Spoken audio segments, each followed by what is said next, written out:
Voici un résumé de la Bible en moins de 2 minutes.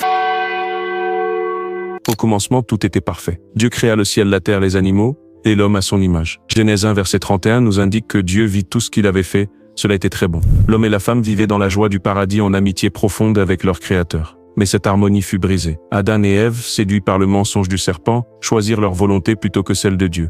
Genèse 3, verset 6 nous dit « La femme prit de son fruit, en mangea et en donna aussi à son mari, qui était avec elle. » Ce geste de désobéissance n'était pas anodin, il a fait entrer dans le monde le péché, la souffrance et la mort. Ils perdirent la grâce divine, furent chassés de l'Éden, et avec eux toute l'humanité héritera du péché originel. Comme l'écrit Paul dans Romains 6, verset 23, le salaire du péché, c'est la mort. Et encore Romains 3, verset 23, tous ont péché et sont privés de la gloire de Dieu.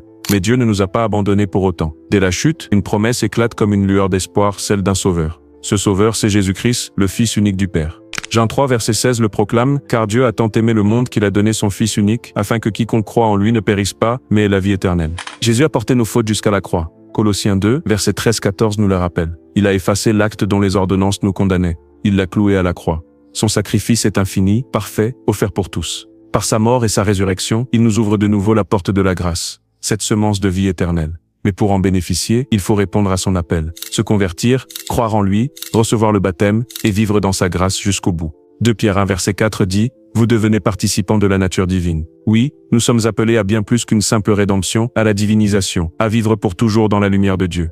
Dieu ne t'a pas créé pour la chute, mais pour l'éternité. Accepte le salut offert par Jésus, marche dans sa lumière, et tu goûteras à la vie véritable, celle qui ne finit jamais. Celui qui croit en moi vivra, quand même il serait mort. Jean 11 verset 25.